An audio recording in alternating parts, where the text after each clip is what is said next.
नमस्कार मंडळी, पुन्हा एकदा आपल्या सर्वांचं हार्दिक स्वागत आहे गजानन चव्हाण यूट्यूब चॅनलवर एका नवीन व्हिडिओमध्ये. ट्रॅव्हलिंग ब्लॉगवर आज आपण ट्रॅव्हल करणार आहोत तामिनी घाटातला, जो पुणे जिल्ह्यातील सर्वात खतरनाक घाट आहे. तर या तामिनी घाटातला प्रवास आपण करणार आहोत. गेली कित्येक दिवसापासून पावसाळ्यात मी तामिनी घाटात येण्याचा विचार करत होतो, प्लॅन करत होतो, पण ॲडजस्ट झालं नाही. परंतु पावसाळ्यात न येता आपण उन्हाळ्यात आलेलो आहोत, कारण उन्हाळ्यात जाणं गरजेचं आहे. आपल्याला तामिनी घाट बघायचं नव्हता, परंतु ट्रॅव्हल करायचं, कारण आपण आता सध्या इंदापूर इथून जवळपास 3-4 किलोमीटर अंतर इंदापूर शहर आहे.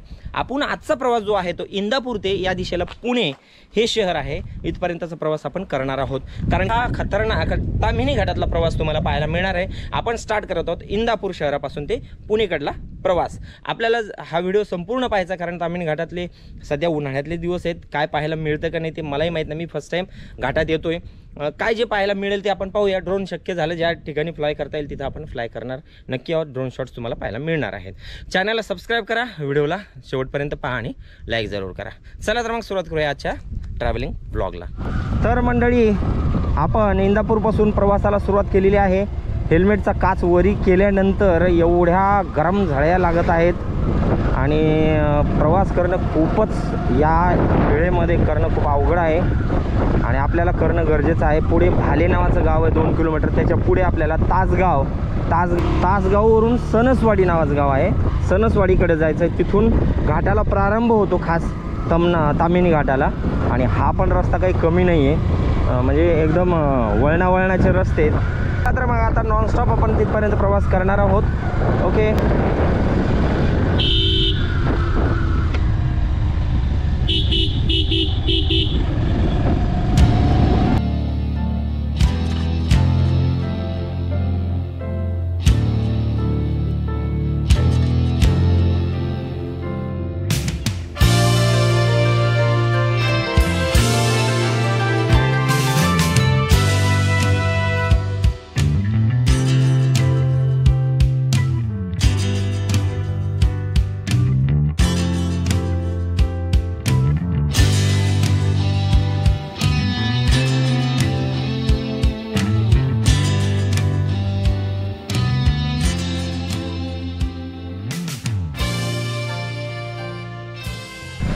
तर आपण पाठीमागनं प्रवास करत आलेलो आहोत आणि इंदापूरवरून इथे एक हायवे लागतो, नॅशनल हायवे 753F. तर हा हायवे निजामपूरवरून येतो इकडे आणि इकडे पुणेकडे जातो आहे. तर आपल्याला या हायवेने पुणेकडे जायचं आहे. पाठीमागून निजामपूरवरून येतो, आपण या रस्त्याने आलेलो आहोत. सरळ आता पुणेच्या दिशेने या हायवेने जाऊया आपण.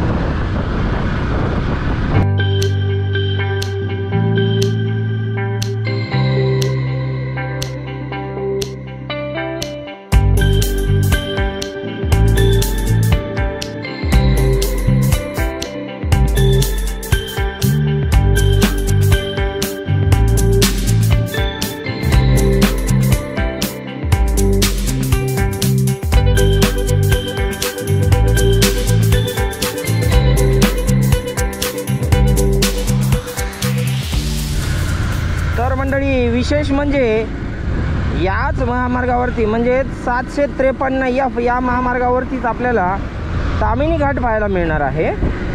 तर इथून सुरू झालेला आहे म्हणजे या महामार्गाने प्रवास. तसा तामिनी घाट पुढे आहे अजून. तर हा पण रस्ता एकदम डांबरीकरण पूर्ण झालेलं काम दिसते याचं. अगदी सुसाट आणि शॉर्टकट पुण्याकडे जाणारा रस्ता दिसतोय हा तामिनी घाटातून.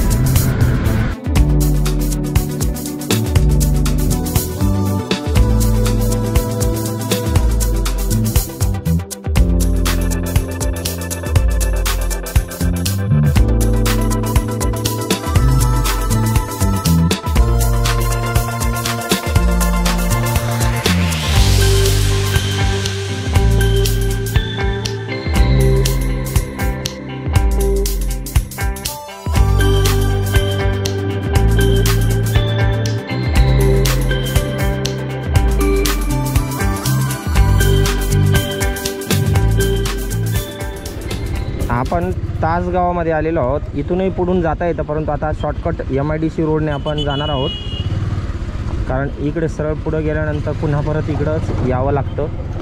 आपण या MIDC रोडनेच तासगावच्या सरळ पुढे गेल्यानंतर पुन्हा परत समोरून या 753F याच महामार्गाला लागतो.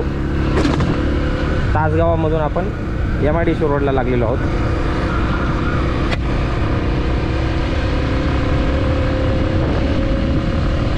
सेवन 753F आपण शॉर्टकट आलेलो आहोत. पाठीमागनं आलो असतो आपण जर सरळ तिथून तासगाववरून आलो असतो तर आपण MIDCमधून घुसल्यामुळे आपल्याला इथून शॉर्टकट हा रस्ता पाहायला मिळालेला आहे. आता इथून खरं आपल्याला या ठिकाणी तामिनी घाटाला स्टार्ट होईल पॉईंट जो आहे तो पुढे आहे बहुतेक.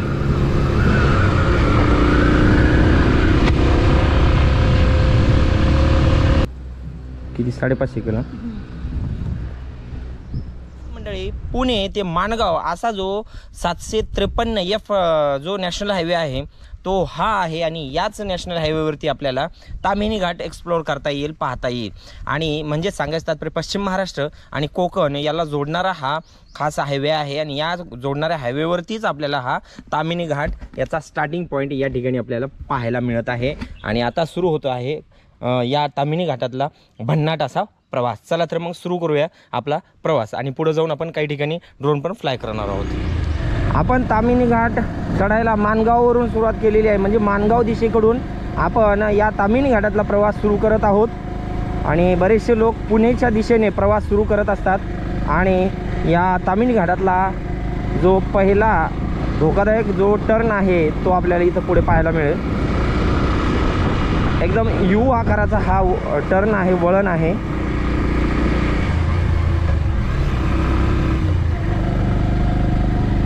खरंच पावसाळ्यात या महामार्गाने या घाटातून प्रवास करायला खूप मजा येत असेल, कारण मी एक्सप्लोअर केलेलं नाही आहे पावसाळ्यात हा घाट.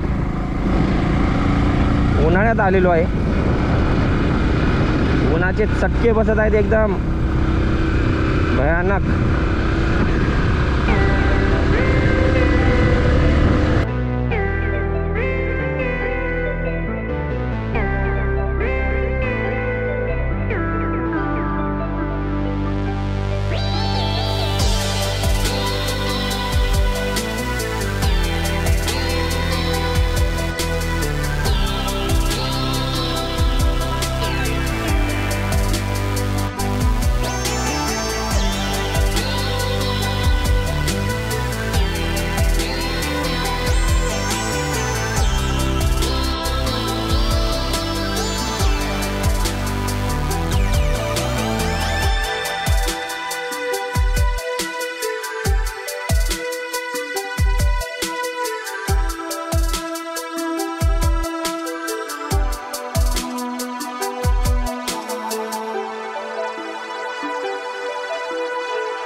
घाटातला खूपच सुंदर असा या ठिकाणाहून व्ह्यू मिळत आहे. परंतु पावसाळी दिवस असले असते तर आणखीनही सुंदर नजारा मिळाला असता. आता सध्याच्या रखरख असं ऊन आहे. या उन्हामध्ये असं थांबावशीची इच्छा होत नाही आहे, गाडीवरतून खाली उतरायची इच्छा होत नाही आहे. सरळ जावं आणि आपल्या म्हणजे जे अंतिम स्टॉप आहे तिथं जाऊन थांबावं अशी इच्छा आहे. परंतु खरंच इथला समोरचा नजारा आपण ड्रोनच्याद्वारे पाहिलाच आहे. खरंच मनाला खूप सुखावतो.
तर मित्रांनो, या घाटाचे 2 पार्ट म्हणजे विभागलेले आहेत. आपण खाली माणगावपासून म्हणजे पुढं आल्यानंतर आपण एक 10 ते 15 जवळपास म्हणजे एक 10 किलोमीटर अंतर घाटाचा वळणाचा रस्ता पाहिला.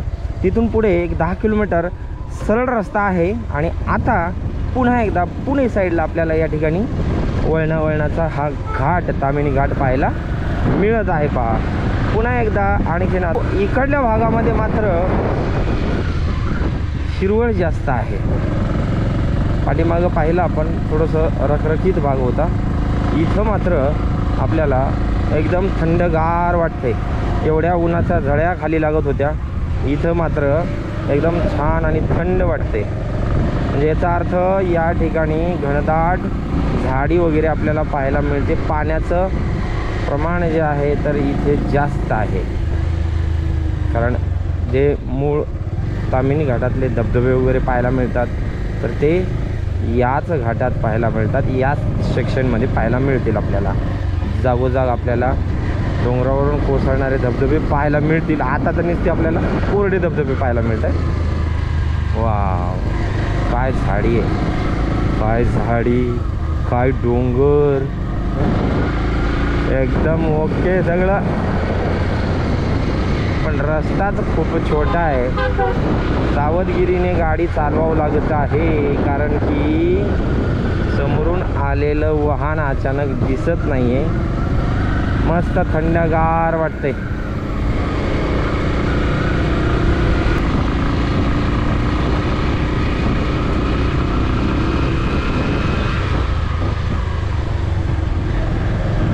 आता उन्हाळ्यात एवढं जर घनदाट जंगल आहे, पावसाळ्यात काय असेल? पावसाळ्यात तर अंधार असतं काही. या बरोबर आहे, अंधारबन जंगलसुद्धा याच इलाक्यात आहे.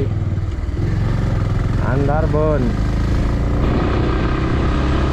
ताम्हिणी घाटातच पाहायला मिळतंय. आणि आजही आपल्याला त्या अंधारबन जंगलामध्ये अंधार दिसत असणार आहे, कारण तो इथंच जवळपास आहे अंधारबन जंगल. कारण हेच जंगल आपण जर पाहिलं तर अगदी घनदाट जंगल दिसतंय.